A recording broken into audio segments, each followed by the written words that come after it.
In the last section, we learned how to encode a number in sort of fixed precision representation and be able to encrypt that number into multiple shares. We then leveraged a simple addition mechanism that allows us to be able to add two encrypted numbers together. In this section, we're going to build on this, and we're going to create two new functions. One, which is going to allow us to subtract two encrypted numbers from each other, and then a third function which allows us to multiply an encrypted number by a decrypted scalar. So let's start with subtraction. So curiously, and I guess simply, we're going to be able to copy this and just change the plus to a minus. But the reason why this works is actually quite a bit more nuanced. And so what I'd first like to do is jump into a bit more of the math on like why this field arithmetic works the way that it does, so that we can sort of grok and understand why the sort of just flipping the sign here works the way that it does. So the first thing that I'd like to do is go back to our field arithmetic. So let's say we have a big field. I'm going to grab a big number, and then we can encode the number 5. So this is from the previous segment. We can encode the number 5 using two shares, Bob and Alice. Okay, so Bob's X share, this is just a random number. And then what we did here is we encoded it such that when we add these two shares together, modulus the field size, that they will sum to equal our desired value, which is in case of X. So just to show this to you,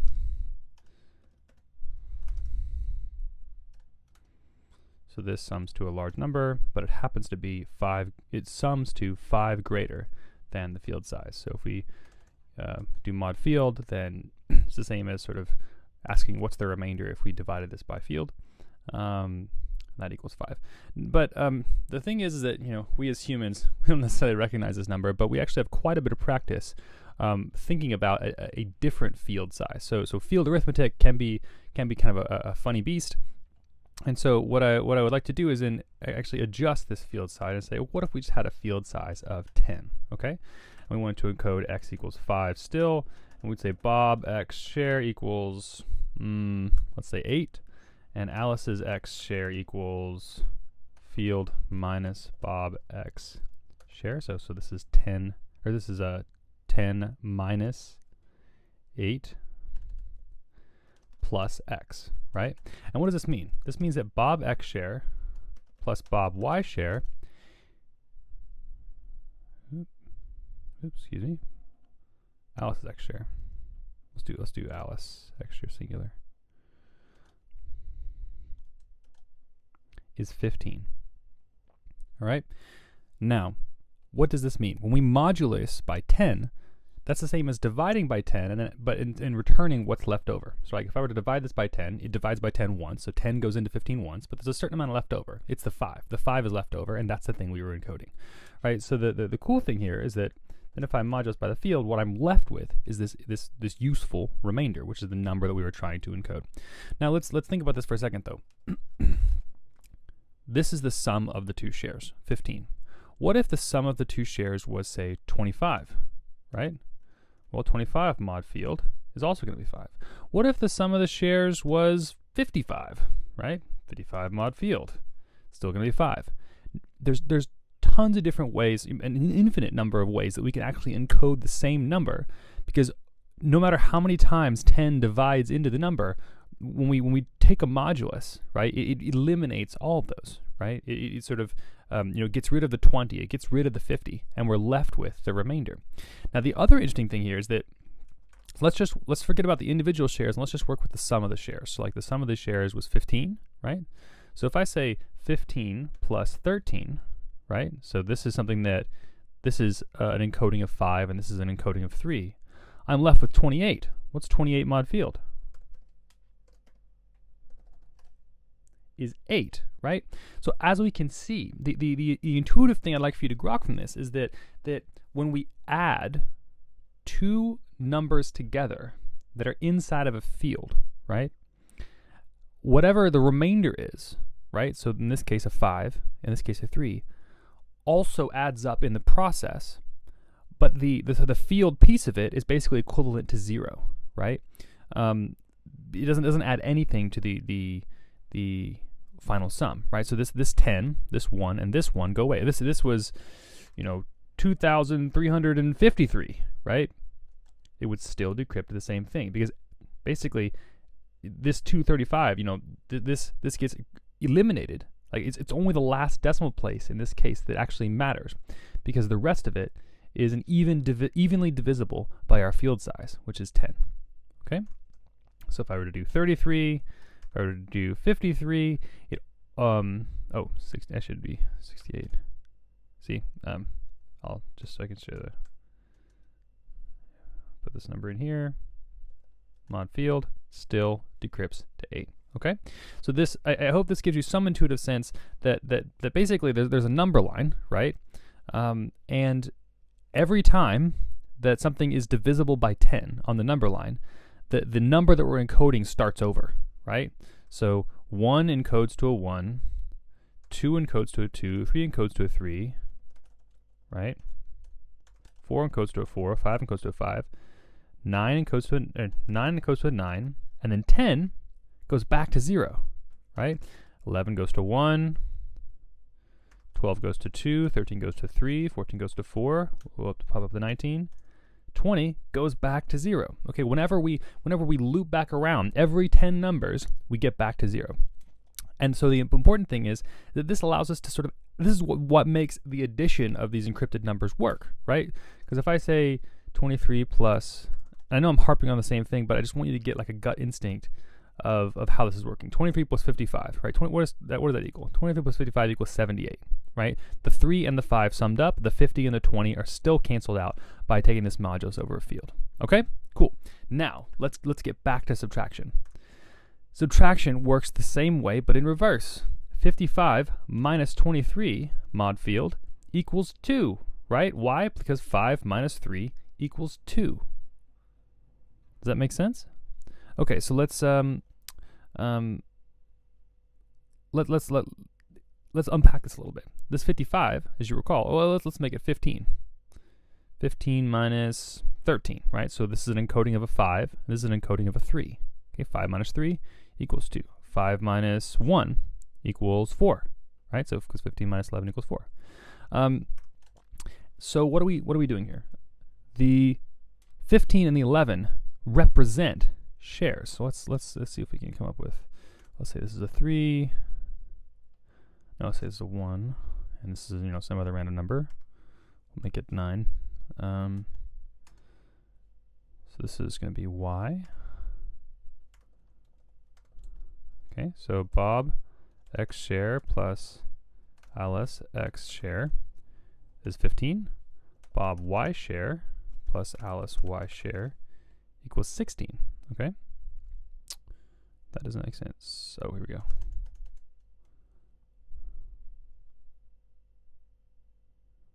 Almost there. Okay, here we go. Gotta change that to Y. Okay, perfect. So the sum of the X shares sums to 15. The sum of the Y shares sums to 11. So what is 15 plus 11? That encodes a 6, right? What's 15 minus 11? That encodes a 4. Why? Because 5 minus 1 equals 4. Does this make sense? So like the same structure that allows us to be able to read these kinds of decimal numbers is at play in this field arithmetic. And this is what allows us to sort of add and subtract these numbers together. And so when I was looking at down here, this 11 minus 15 equals field, this 11 minus 15 just represents the sum of the shares. So I can take this 15 and I can swap in Bob X share and Alice X share, right? And this 11 is just Bob Y share and Alex S share. Same thing. Now, and if you know about the order of operations, we can also flip these around, right? Because right now this requires Bob and Alice to communicate. So let's swap this around. Oh wait. So Bob minus. Actually, I'm gonna leave this here so you can see it, just so you can see its equivalent.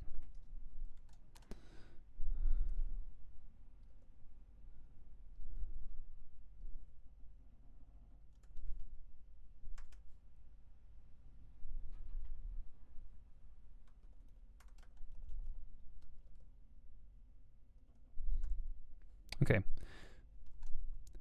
this is equivalent. All I've done is sort of a little bit of algebra that moved this subtraction over here and move this addition over here, okay? But they're ultimately doing the same thing. And what is this saying? This is saying that if Bob adds his two shares together, his share for X and his share for Y, and that creates a Z share, okay?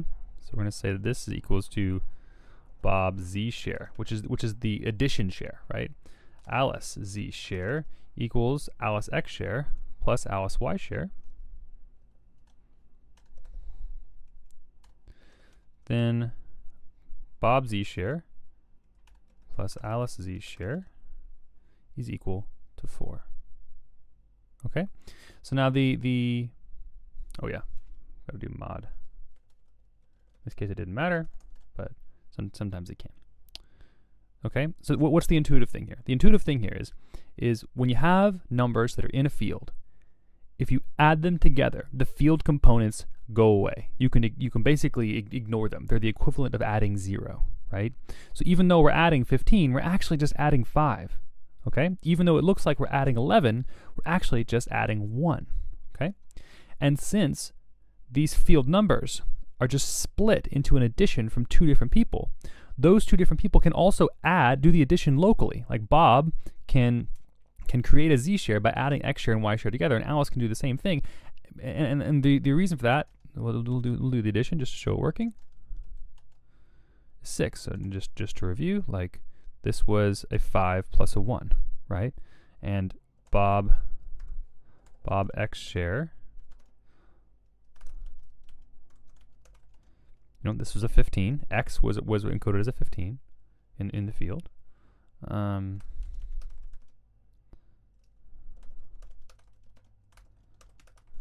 this was an 11, right? But when we added them together, right, this equals 26.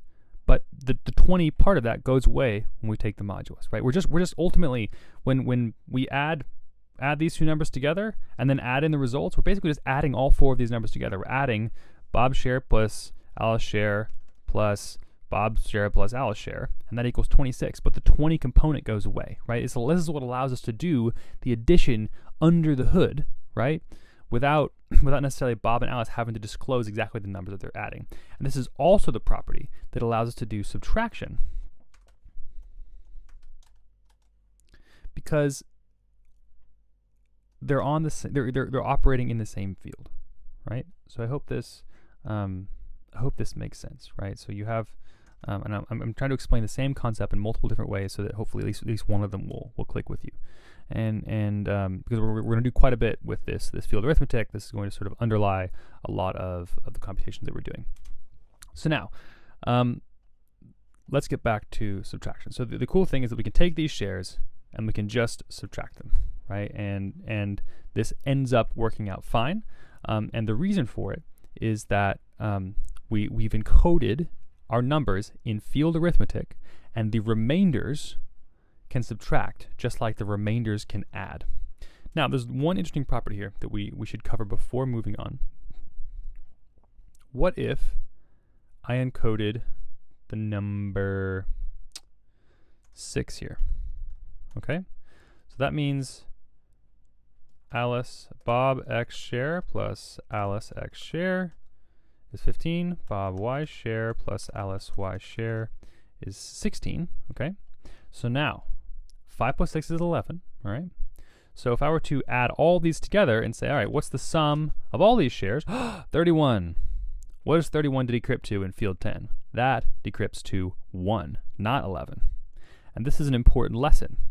The lesson is that you cannot represent numbers in field arithmetic that are larger than your field, because we accidentally overflowed, right? Instead of going back to 11, we went back to 1, and we erased sort of that initial 10. So just remember that whenever you set a field size, you're also setting the maximum size of the number that you can represent. And this is why we always use, a really, really large field. So, in this up here, we kind of had this ludicrously large number. And actually up here, I think we had an even bigger one, right? And the point is we want to be able to represent large numbers so that this wraparound doesn't necessarily happen. And later on, when you have the ability to configure kind of this sort of encryption in your deep learning framework, you want to remember that. You want to make sure that you don't actually need larger representations than what you set your field size to be able to contain. Cool. All right, so we've done subtraction, and I think we've gotten some intuitive sense on why this works, right? Each number is represented in a field, so each number, so in this case, like addition works because this number is encoded as a 15, x is encoded as 15, y is encoded as a 16, which in the field is equivalent to 5 and 6. We'll change this back to 1 just so I can review. This means that when we add all 4 of these numbers together, it's the equivalent to adding 15 and 11 together, right? Which adds to 26. 15 plus 11 equals 26. This is equivalent to saying 5 plus 1 equals 6 in field arithmetic language. If we were to do subtraction, 15 minus 11 would end up being 4, right? Which in the field is also equivalent to 4, which works out great. So, what should we do next? Now, one thing that should also notice from this is that it's perhaps more challenging to represent negative numbers. So if I were to say 11 minus 15, this equals negative 4. In the field, this actually represents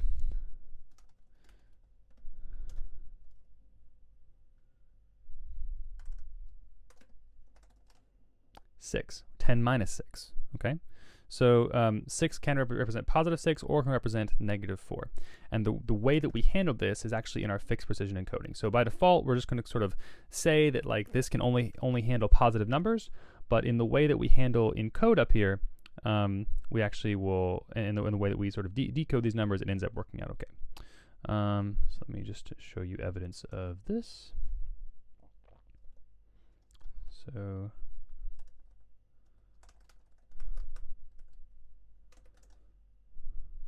sorry, 5.5. And we set this to a negative number. It goes as now. Let's actually look at not the encrypted version, so you can see kind of what's going on.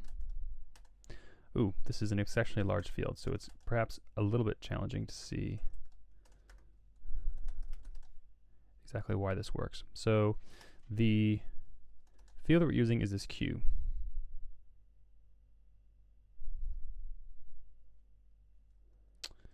And Q minus, we should do this in field size 10,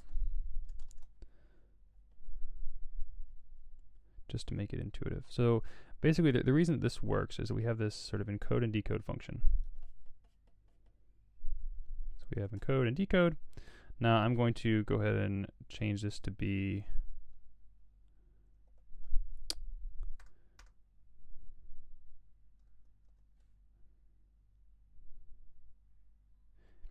it's this decode element. So basically, if field element is less than half the field size, right, then it's going to return the field element. Otherwise, it's going to return the field element minus Q, meaning a negative number.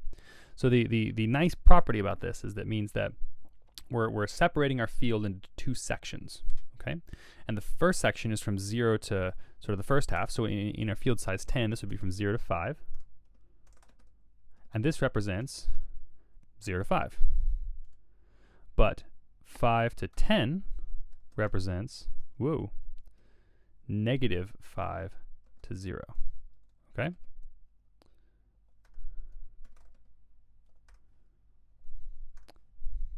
And this does not have anything to do with the encryption part. This is the fixed precision encoding. This is allowing us to encode all of our sort of decimal numbers, positive or negative, as positive integers, right? So this, and if we actually look at what encode does with, negative 5.5, see how this is a big positive integer? This is what we're encrypting, right? And when we decode this, it runs this check, and it says that if this is greater than half of Q, Q is this, right? So since it is greater than that, it actually does field element minus Q, which forces it to be sort of on the top end side. It makes it the negative number instead. But the important thing to recognize is that on the encryption piece of it, so there's 2 things going on here. One is our ability to encrypt things, encrypt positive integers, basically. And then we have this fixed precision encoding, which allows us to encode positive or negative decimal numbers as integers, as positive integers, okay? And it's just how we interpret it later that causes it to sort of decode or decrypt as a negative number. Okay, cool. So I think that's enough on that. And so now we need to jump into why multiplication works. And this should be quite intuitive. So let's just take this share that we have right here, 11. So between these two shares, we are encoding the number 1. If I were to add this to itself, that turns into 22. What's that encoding? That's encoding the number 2. Adding something to itself is the same as saying this times 2, this times 3, this times 4, this times 5, right? So this is the original number, 11, right? And if I multiply it times 2, the field element doubles, but also the remainder doubles. Times 3, the field element triples, which that will go away when we do the modulus because, you know, it's divisible by 10. And this extra piece also multiplies. So I hope you see where I'm going with this. Multiplication by a decrypted scalar is as simple as just multiplying each of the shares. And so if you are familiar with basic algebra, you'll remember that means that we can sort of split this out here, and it still works, right? So if you want to multiply an encrypted number by, say, 3 or 5 or 10 or 20 or whatever you want to multiply it by, you can just multiply each share by that number. And as long as that multiplication doesn't force you to wrap around, right? As long as it doesn't cause an overflow, like we talked about earlier when we accidentally tried to encode 11 in a field size 10, then you will get the correct answer, which is great. So let's design a multiplication scheme that does this. We're going to call this imul. So remember, this is not multiplication of two encrypted numbers. This is the multiplication of an encrypted number with a decrypted number, which the main reason that you would do this is because it's much more performant. It's much faster than multiplying two encrypted numbers if you know, if the thing you're multiplying it by doesn't actually need to be secret, right? So if it's okay for this number to be public, which we'll get into use cases for why that is later, then this can be quite a bit more efficient way to be able to multiply. So let's imul a and scalar. So this is logic here, which can multiply by a public scalar. C equals list for I in range len a. C dot append ai times scalar. Oop, need an extra set of parentheses. Mod q. And C are the shares. So we're going to return C as a tuple. So now let's test it out. So I'll put this up here. So now if we have, I think we had some encoded numbers up here. Yeah, let's try this one out. So we've got this x, and we go z equals imul x times 3. Decode, decrypt z, 16.5. Perfect. So as you can see, by multiplying each of these shares by 3, we can multiply the number that is encrypted between them also by 3, which is really just equivalent to adding it to itself 3 times, right? So this is sort of intuitively why this works. And the nice thing is this also works with our fixed precision encoding out of the box for the same reason that addition works with our fixed precision encoding. Again, it's multiplying by a decrypted scalar is the same as just adding it to itself multiple different times, right? And so we can just simply do that, and the most efficient way to do that is by actually doing multiplication once instead of addition multiple times.